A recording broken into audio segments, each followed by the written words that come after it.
하나님의 말씀 창세기 26장 1절로 5절 말씀 보도록 하겠습니다. 창세기 26장 1절로 5절 말씀입니다. 우리 같이 한번 보도록 하겠습니다. 창세기 26장 1절로 5절 말씀, 제가 가지고 있는 성경책은 구약성경 36페이지입니다. 우리 같이 한번 읽어보겠습니다. 창세기 26장 1절 5절 같이 읽겠습니다.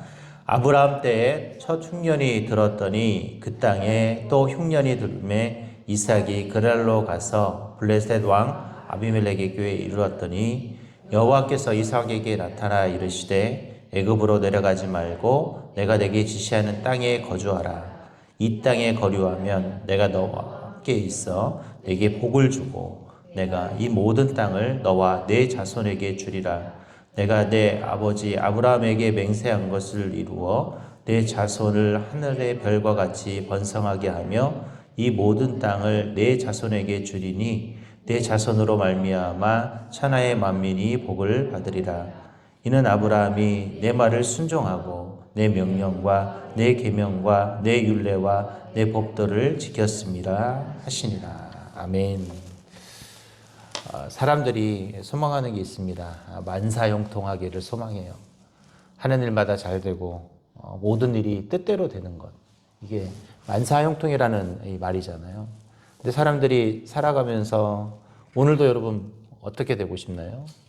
뭐 뜻대로 잘 되었으면 좋겠고 하는 일이 잘 되었으면 좋겠죠. 진짜 내가 원하는 대로만 다 이루어진다면 무슨 걱정이 있고 무슨 근심이 있겠습니까? 그런데 그렇게 되던가요? 안 되죠. 참 어떨 때 보면 왜 이렇게 내 인생은 자꾸 무슨 장애물이 끊임없이 있는 것 같고 고난이 있는 것 같고 세상 사람들이 말하는 이 만사 형통이 왜 우리에게는 이루어지지 않나. 오죽하면 이 중국 사람들은 복을 어떻게 달죠? 복이라는 글자를 거꾸로 단대요. 왜 그럴까요? 이유가 있어요. 네, 복이 쏟아지라고. 그래서 복자라는 단어를 보면 중국 사람들은 거꾸로 달아놓는다고 합니다. 그래서 한번 나중에 한번 자세히 보세요. 그래서 복자가 글씨를 몰라서 거꾸로 달아놓는 게 아니라 복이 쏟아지라라는 의미로 이 복자라는 글자를 이렇게 거꾸로 달아놓는다고 하죠. 그것도 결국 엄밀히 말하면 하는 일마다 잘 되고 모든 일들이 형통했으면 하는 마음이 담겨져 있기 때문에 그렇습니다. 오늘 저와 여러분도 이 새벽에 나와서 주님 앞에 기도하는 이유가 뭐예요? 오늘 내가 정말 간절한 기도의 제목이 있어서 주님 앞에 나와서 내가 소망하는 대로 다 이루어지기를 원하는 마음 때문에 그렇죠. 근데 오늘 성경은 우리가 진짜 만사 형통에 대한 이야기를 나눌 때 진정한 만사 형통은 하나님 안에서 이루어지는 것이 진짜 만사 형통이라는 것이죠.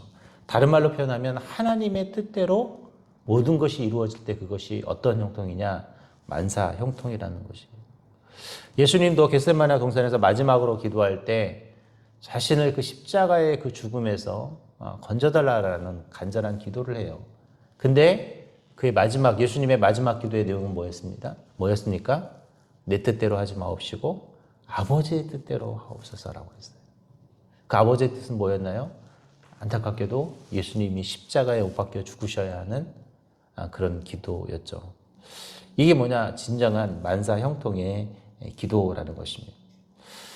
오늘 저와 여러분도 오늘 그 예수님의 마음처럼 그리고 오늘 저와 여러분이 본문을 통해서 우리의 인생이 어떻게 하면 정말 만사 형통의 삶을 살 수 있는지 오늘 그 방법을 배워보도록 하겠습니다.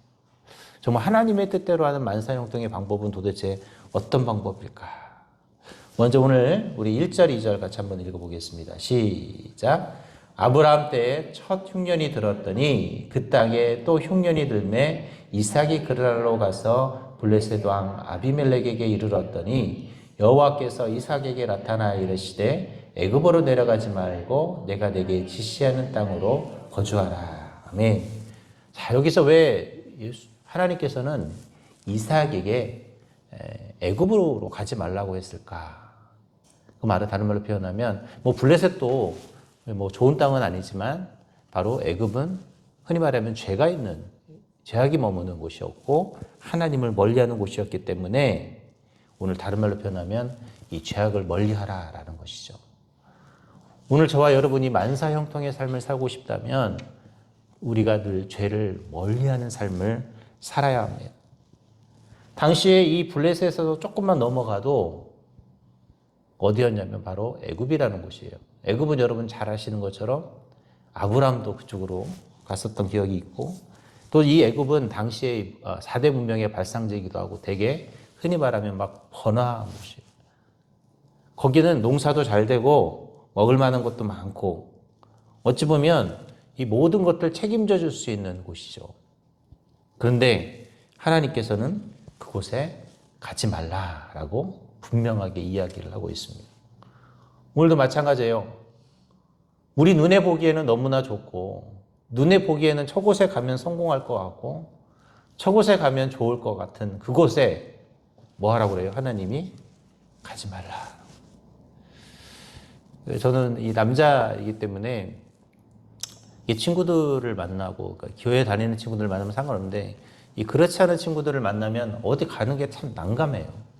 여러분 남자들이 카페 가서 뭐 커피 한 잔 마시고 얼마나 있을 것 같아요?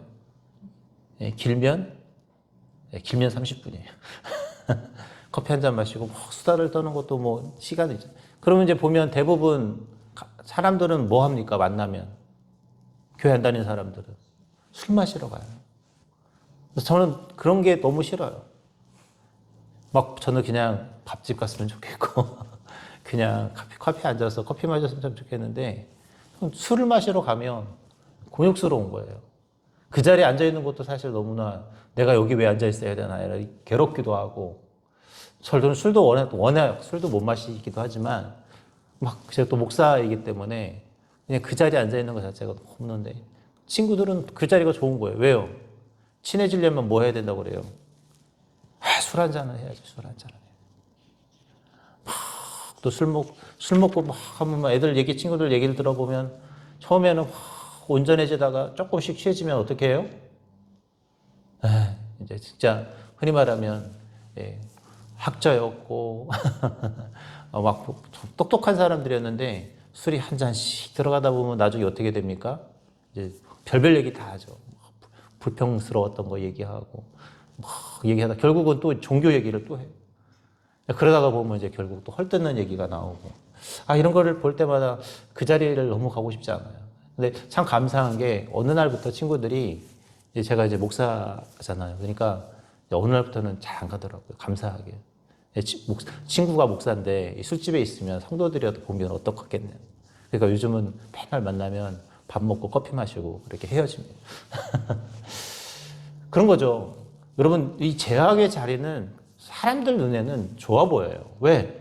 그곳에 가면 허심탄회 이야기할 수도 있고 한 잔 마시면 막 서로 나눌 수도 있고 저는 클럽을 가보지 못했지만 막 클럽 가면 얼마나 좋아요. 막 세상에 여러분 즐길 것이 얼마나 많아요. 놀 것도 얼마나 많아요.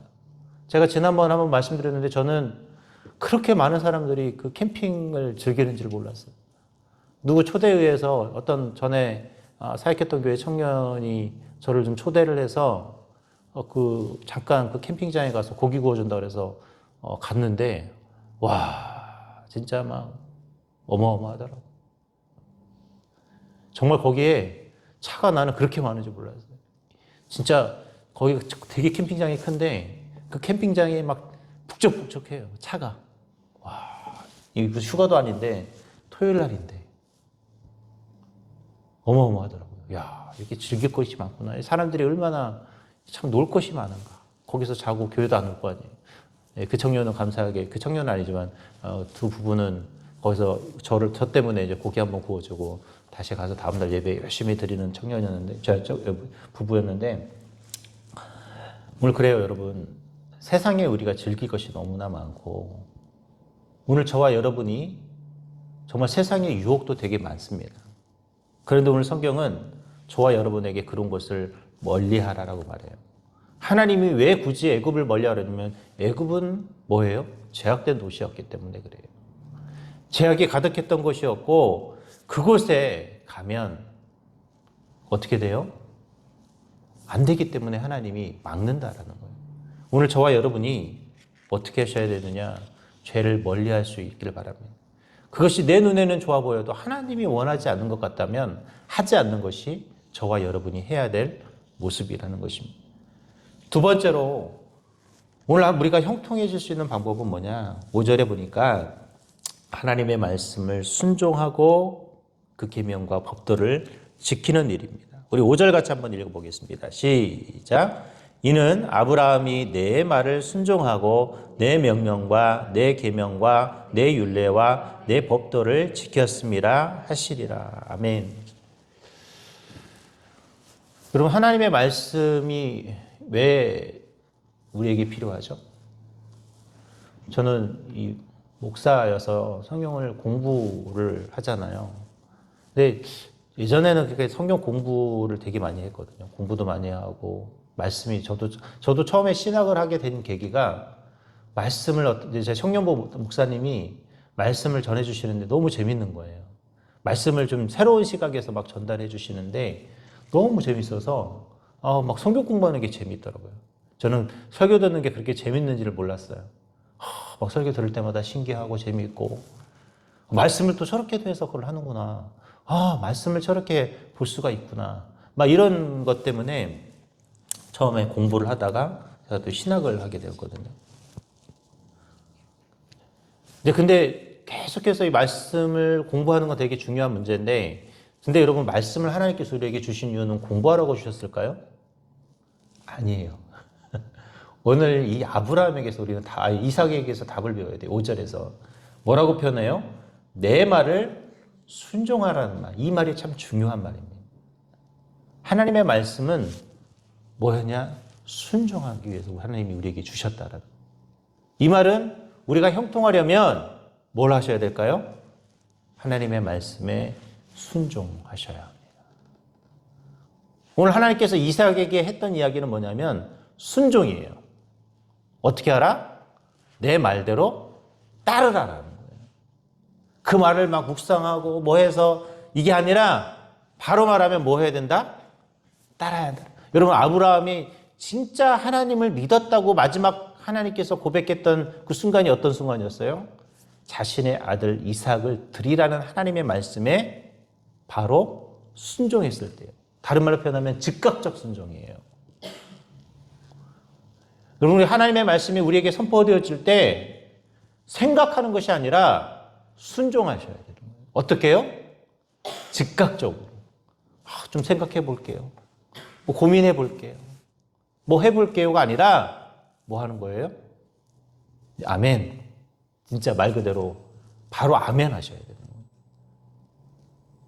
이 순종이라는 단어가 그래서 되게 중요한 겁니다. 이 순종은 다른 말로 표현하면 저와 여러분이 하나님 안에서 하나님의 축복을 누릴 수 있는 어떤 비결인 거예요? 최고의 비결인 거죠. 그래서 말씀은 공부하라고 주신 것이 아니라 뭐라고 주신 거예요? 순종하라고. 근데 우리 한국 사람들은 공부하는 걸 되게 좋아해요. 근데 공부하면 뭐예요? 그 공부한 대로 살아야 되는데 공부만 해요. 공부만 하니까 뭐예요? 실천이 없어요. 흔히 말하면 삶의 적용이 없다 보니 우리가 정말 어찌 보면 세상에 빛이 되지 못하고 소금이 되지 못하는 경우가 많습니다. 성주그룹의 이 김성주라는 회장님이 나는 정직한 자의 형통을 믿는다라는 책에서 이런 얘기를 했어요. 자신이 사업을 시작할 때 한 선배가 자신에게 성공하는 법 3가지를 가르쳐 줬다고 합니다. 첫 번째는 소통.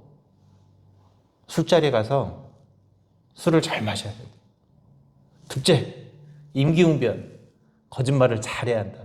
셋째, 뇌물을 잘 받아야 돼요. 봉투를 잘 드려야 된대요. 그러나 이 장로님은 자기가 정직하게 하면 하나님이 자신을 도와주실 것이라는 확신이 있었어요. 그런데 막상 사업을 하다 보니까 뇌물을 안 바쳤더니 면세점에서 잘 팔리던 브랜드가 퇴출을 당합니다. 또 담당자를 만나라고 기다렸더니 3시간 동안 기다렸는데 3분도 면담을 해주지 않았어요. 또 심지어는 백화점에서 물건이 막 사라지는, 남이 훔쳐가는 일들이 발생합니다. 심지어는 세관원들조차 물건이 안 왔다고 거짓 보고를 하기를 하질 않나. 그러면 99% 정말 살아남을 수 없는 환경이었대요. 그럼에도 불구하고 이분이 끝까지 정직하면 하나님이 나를 도와주실 것이다 라는 확신 속에서 그래도 그 묵묵히 그것을 이겨냈답니다. 어떻게 됐을까요?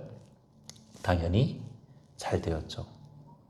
여러분, 우리가 정직하게 살려고 노력하고 우리가 하나님의 말씀대로 살려고 노력하면 세상은 그렇게 녹록하지 않아요. 아마 실패하는 것처럼 보일 거예요. 반드시 저와 여러분이 세상 사람들의 손가락질을 당하는 거봐. 조금만 눈 감으면 되잖아. 조금만 살짝 벗어나도 되잖아. 조금만 그래도 되지 않을까? 라고 저와 여러분을 유혹할 수 있어요. 하나님의 말씀에서 벗어나게 살아가라고 말씀할 수 있을 거예요. 그때 우리는 어떻게 해야 될까요? 그럼에도 불구하고 하나님의 말씀대로 순종하며 나아가는 그런 저와 여러분이 되셔야 합니다. 이것이 뭐냐? 하나님 안에서 우리가 만사 형통의 삶을 살아가는 방법이라는 것이에요. 그리고 오늘 읽지는 않았지만 세 번째 보면 오늘 이삭은 무엇을 했냐면 끝없이 포기하지 않았다라는 거예요. 여러분 이삭이 이 블레셋에 가서 성경에 보니까 당시에 100배의 축복을 누립니다. 100배의 축복을 누려요. 당시에 다른 사람보다 그러니까 말하면 다른 사람들이 그 블레셋에 있는 사람들이 농사를 져서 1억을 벌었다면 이삭은 얼마를 번 거예요? 100배의 축복이니까 100억을 번 거예요. 100억을. 그러니까 여러분 생각해 보세요. 남의 나라 와가지고 그 사람이 잘 되면 배가 아파요? 안 아플까요?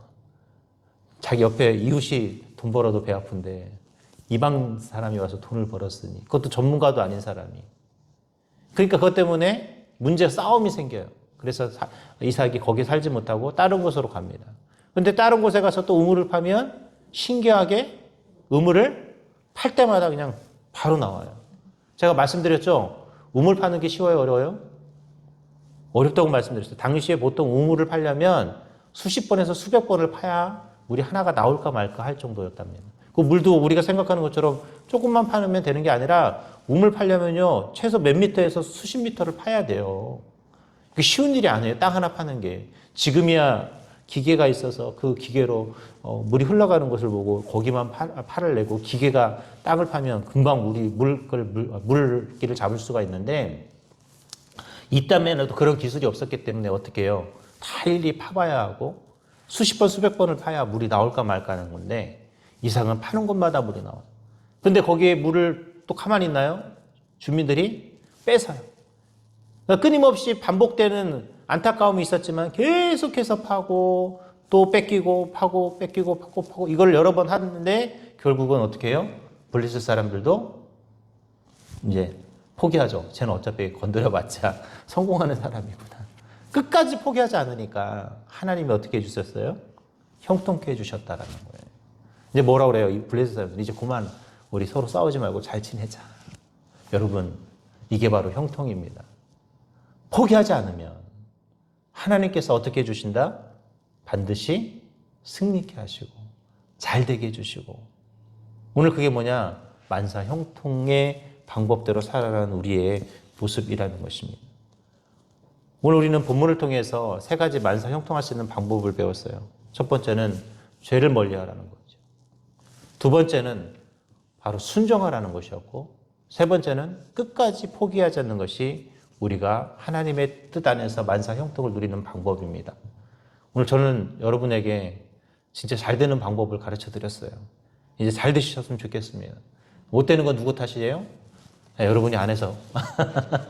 여러분이 이렇게 안 했기 때문에 안 되는 겁니다. 여러분, 우리 서로 정말 만사 형통의 삶을 살아가는 그런 저와 여러분이 될 수 있기를 주님의 이름으로 기도하겠습니다.